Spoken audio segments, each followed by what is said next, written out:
시청자 여러분 안녕하십니까? 헬로티비 뉴스입니다. 2022년 새해 60간지 중 39번째인 이민년입니다. 이미 검은색 그리고 인이 호랑이를 뜻해 검은 호랑이의 해라고 하잖아요. 그렇죠. 소띠해를 보내고 이제 용맹한 호랑이띠 해를 맞이하는데요. 코로나19 확산에 따른 경기 침체가 우려되지만 그래도 희망찬 새해, 더 나은 새해를 기대하는 마음은 모두 같을 겁니다. 네, 헬로티비 뉴스는 호랑이띠 해를 맞아 다양한 관련 소식들 준비했는데요. 먼저 호랑이는 우리에게 어떤 의미를 가진 동물인지 알아봤습니다. 정호석 기자가 보도합니다. 호랑이도 제 말하면 온다. 호랑이에게 물려가도 정신만 차리면 산다. 이처럼 호랑이와 관련된 속담들이 사람들에게 다시 오르내리고 있습니다.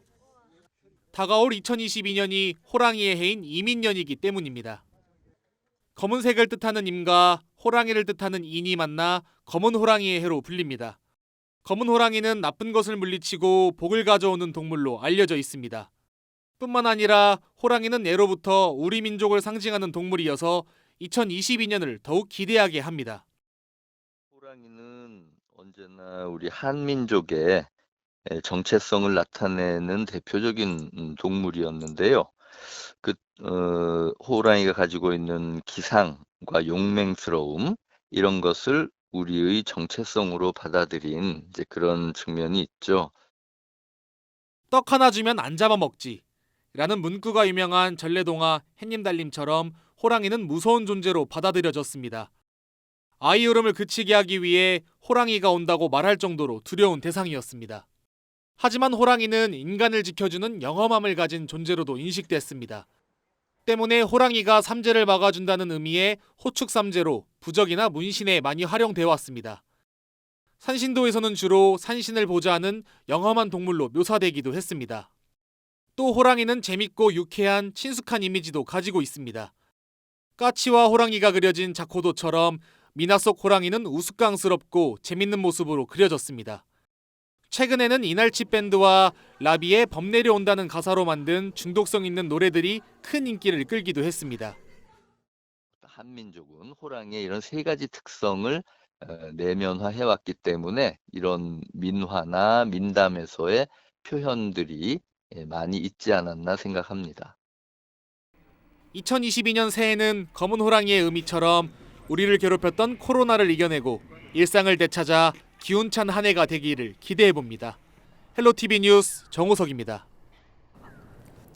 오조 아나운서, 우리나라에서 호랑이 관련 지명이 가장 많은 곳이 어디일까요? 네, 호랑이 관련 지명이요. 네. 아무래도 호랑이는 깊은 산속에서 살았다는 설화가 많으니까 태백산맥을 낀 강원도 쪽 아닐까요? 저도 그렇게 생각했는데요. 아닙니다. 호랑이가 서식하기 가장 좋은 조건을 갖춘 곳이 바로 전남이었다고 합니다. 그래서 호랑이 관련 지명도 전남이 가장 많은데요. 무서운 호랑이와 상생해왔던 우리 지역 선조들의 옛 이야기와 지명을 서경 기자가 정리했습니다. 365개 섬을 가진 해양 관광도시 여수. 수많은 섬 가운데 화양면에는 백호도로 불렸던 작은 섬이 있습니다. 마을 경로당 이름은 현재까지도 백호 경로당. 마을 뒷산 아래 돌들이 모두 흰색을 띠고 있는데 이 모습이 마치 어미 호랑이가 새끼 백호를 품고 있는 것 같다고 해 백호도라 불렸습니다. 20세기 초까지만 해도 호랑이가 자주 출몰해 주민들이 변을 당하기 일쑤였던 백호도. 이곳에 살던 주민들의 성미가 마치 호랑이와 같다고 해서 백호도라 불렸다는 설화도 내려져 옵니다. 이 섬 자체가 호랑이형이래요. 이 동네 사람들이 한마디로 말해서 굉장히 멋져요. 그러니까 인근 사람들이 이 동네 사람들을 감히 건들지를 못해. 이조 왕조실록에 백야도 목장이 나옵니다. 근데 옛날에 여기가 말을 키우던 데인데 그 호랑이한테 갖다 말들이 많이 해를 입으니까 여기서 사냥을 했다 그래요. 하루에 한 번 바닷길이 열리는 진도 신비의 바닷길은 유명한 호랑이 설화가 있습니다. 호동마을에 호랑이의 피해가 극심해져서 마을 사람들이 모두 섬으로 이주했고 뽕할머니 혼자 마을을 지켰는데 할머니가 헤어진 가족을 다시 만나게 해달라며 용왕에게 간절한 기도를 올려 바닷길이 열렸다는 이야기가 전해집니다. 이처럼 전남 지역 호랑이 지명은 마을이나 산 이름을 중심으로 74곳에 이릅니다. 전국에서 가장 많습니다.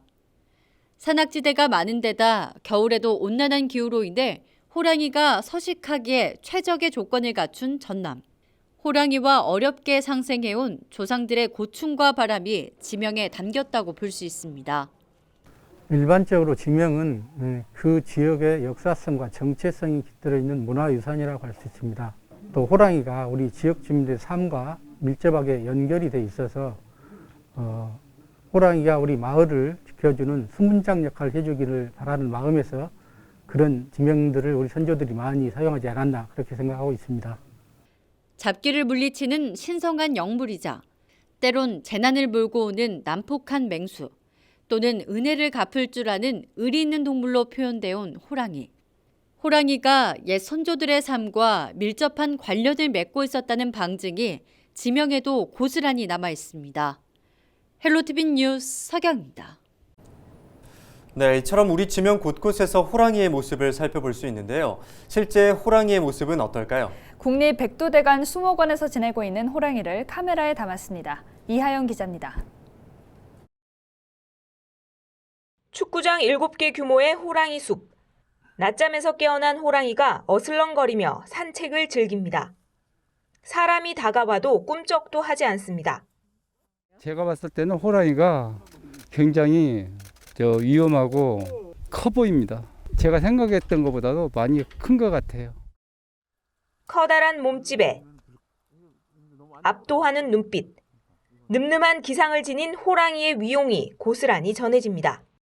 다른 아이랑 같이 좀 보려고 이렇게 왔는데 막상 와서 보니까 호랑이의 좀 약간 우렁차고 좀 이렇게 듬직한 이런 모습들이 저도 이제 어깨를 좀 듬직하게 한다는 이런 느낌이 있습니다.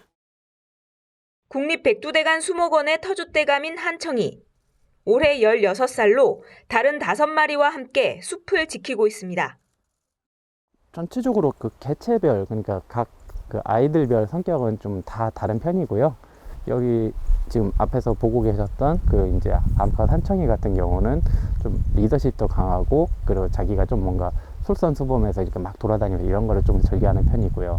하지만 같이 이제 한청이와 같이 짝을 이루는 우리 같은 경우는 뭐 많이 움직이기보다는 이제 한 곳에서 좀 편하게 잠을 즐기는 걸 좀 즐기고요. 먹는 거나 이런 거에 대해서 좀 더 즐기는 모습, 이런 모습을 많이 보여줄 수 있습니다. 좁은 방사장이 아닌 넓은 숲에서 지내다 보니 야생의 습성이 자연스럽게 나타납니다. 먹성도 좋아 하루 3kg에서 5kg 정도의 소고기와 닭고기를 먹습니다. 호랑이가 특별히 싫어하는 것은 없지만 맹수 특유의 위험성은 늘 존재합니다. 호랑이라는 그러니까 이 동물 자체가 공격성이라든지, 그리고서 그 순간적으로 이렇게 돌변할 수 있는 좀 위험성이 항상 가지고 있는 그런 동물이거든요. 그러다 보니까 저희가 어떤 단순한 작업을 하더라도 이 아이들이 공격을 하거나 이럴 가능성이 있기 때문에 항상 위험성이 존재하고 있고, 그래서 언제나 안전을 중심으로 하다 보니까. 우리 땅에서 사라진 지 100년이 지난 멸종위기의 백두산 호랑이. 국립백두대간 수목원에서는 백두산 호랑이가 뛰어노는 모습을 가까이에서 살펴볼 수 있습니다. 헬로티비 뉴스 이하영입니다.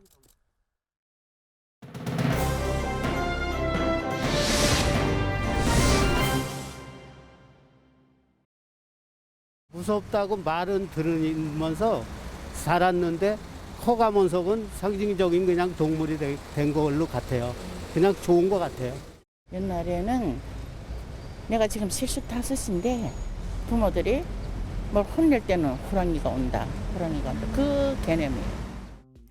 떡 하나 주면 안 잡아먹지. 자, 전래동화 햇님 달님이 나오는 이야기인데요.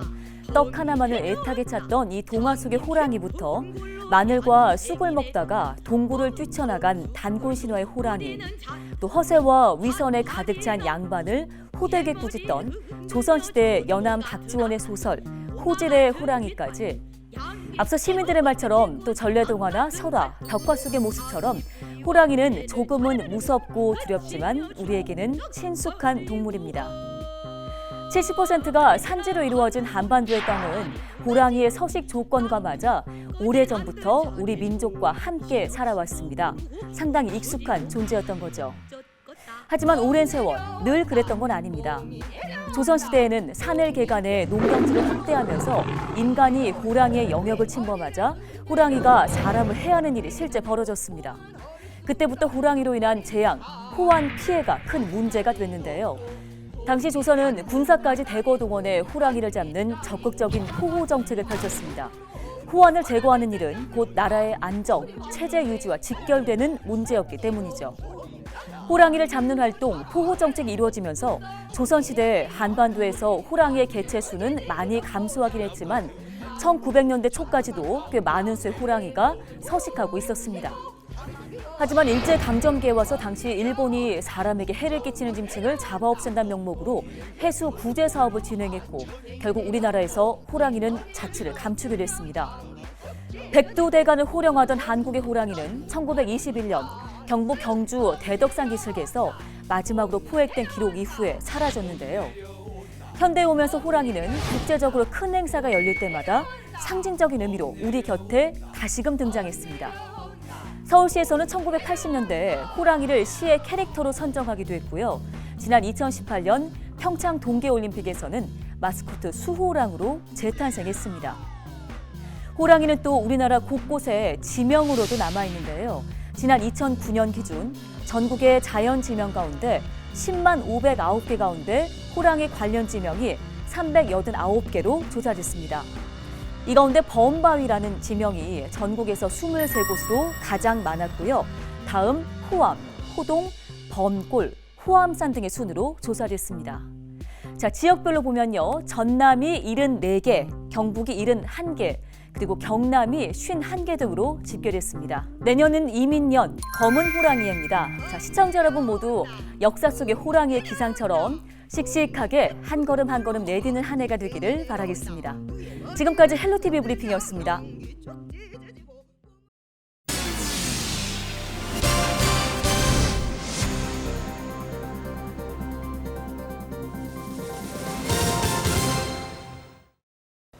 2021년 코로나19 여파로 우리 모두가 어려운 시간을 보냈습니다.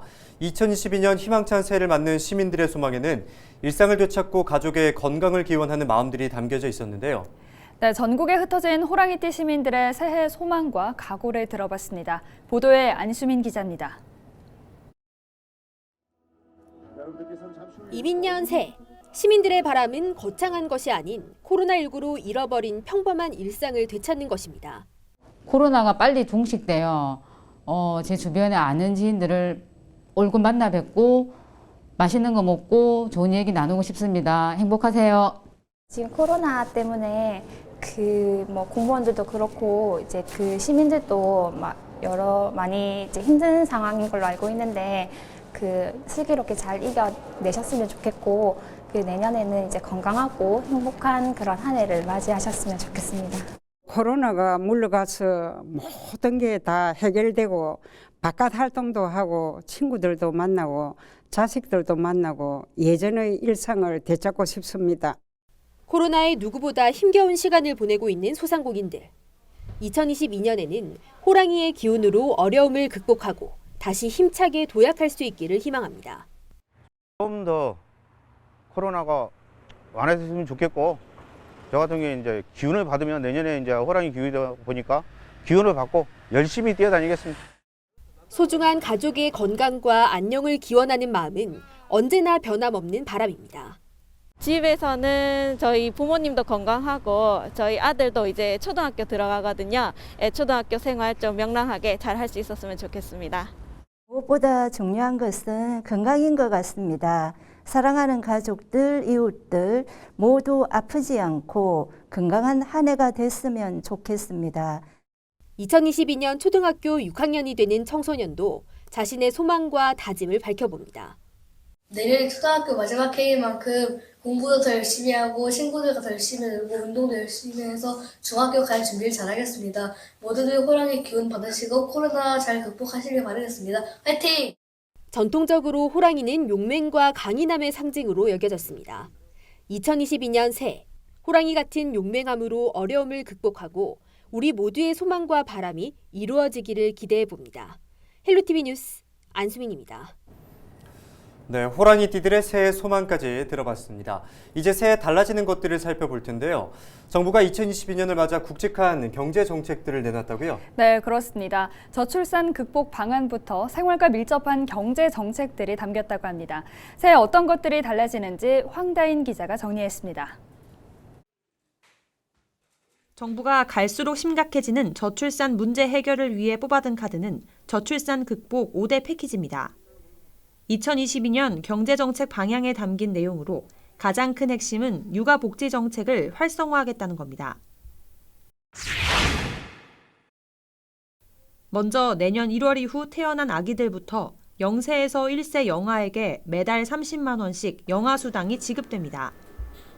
또 출산수당에 해당하는 첫 만남 이용권 200만 원이 지원되고 임신 출산 의료비 바우처는 100만 원으로 확대됩니다. 생후 12개월 미만 자녀가 있는 부모가 모두 휴직할 경우 각각 최대 월 300만 원을 지급하는 제도도 마련됩니다. 국공립 어린이집을 매년 550곳씩 늘려 2025년까지 공보육 이용률을 50%로 확대하고 저소득 가구 셋째 이상 자녀에게 대학 등록금 전액도 지원합니다. 각 지자체에서 주는 육아 기본수당과는 별도입니다.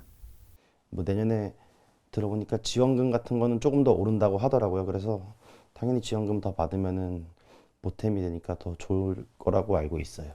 지원금 같은 게 늘어나면 이제 당연히 아이를 안 낳으려던 사람들도 부담이 조금 덜 가게 되니까 더 나을 수 있는 환경이 만들어지는 것 같고.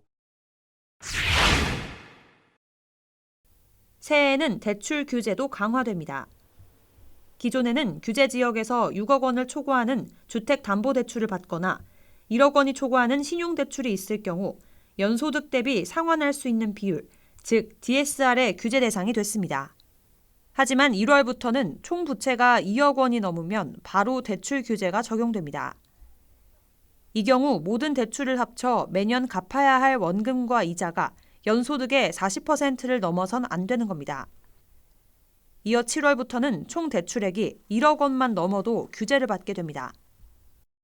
내년 가계부채의 경우 4 내지 5%의 증가 일선에서 안정적으로 관리하고 금융 취약계층을 위하여 정책 서민 금융을 10조 원 이상 공급하고 햇살론 개인별 한도도 500만 원 상향 조정하고자 합니다. 투기 수요를 억제하고 가계부채를 줄이겠다는 방침이지만 오히려 서민 피해가 발생할 수 있다는 반론도 나옵니다. 주택에 대해서 대출 규제하면 집도 못 사지만 거래도 절벽되고 절벽 양극화가 심해집니다. 대출 규제는 중소민들한테 어려움을 가중시킬 수 있고 내 집 마련이 어려워질 수 있고 또 시장도 얼어붙을 수 있어요. 정부는 전월세 시장 안정화를 위해 단기 주택 공급을 확대하고 3기 신도시 일부를 공공자가주택으로 공급한다는 계획입니다. 또 임차인을 보호하기 위해 이전 계약과 비교해 5% 이내로 가격을 올린 임대인에게 양도소득세 비과세 특례를 적용합니다. 이 밖에도 신용카드 사용 금액이 올해 대비 5% 이상 증가할 경우 최대 10%를 추가로 소득공제를 적용하는 내용 등도 발표했습니다. 출산율 상승과 부동산 시장 안정화가 내년 경제정책의 명암을 가를 중요한 변수로 꼽힙니다. 헬로티비 뉴스 황다현입니다. 주택가격 상승세는 새해에도 계속될 전망이라는 분석이 나왔습니다. 주택산업연구원은 최근 발표한 2022년 주택시장 전망 자료에서 내년 주택시장은 매매와 전월세 시장 수급 불균형이 계속돼 가격 상승 추세가 이어질 것으로 분석했습니다. 내년 전국 아파트 매매 가격은 3.5% 오를 것으로 전망됐으며 수도권은 4.5%, 서울이 3.5%, 지방은 2.5% 인상이 예상됐습니다. 연구원 측은 향후 2, 3년 동안 공급 부족 상황이 이어지고 가격 상승에 대한 기대 심리, 지속적인 전세 수요 등으로 주택가 상승세가 계속될 것으로 내다봤습니다. 다사다난했던 2021년을 보내고 맞이하는 2022년. 많은 분들이 행복하고 또 많이 웃을 수 있는 한 해가 됐으면 좋겠습니다. 네, 저희도 지역의 반가운 이야기, 호랑이처럼 기운찬 소식들 많이 전해드리도록 하겠습니다. 함께해 주신 여러분 고맙습니다.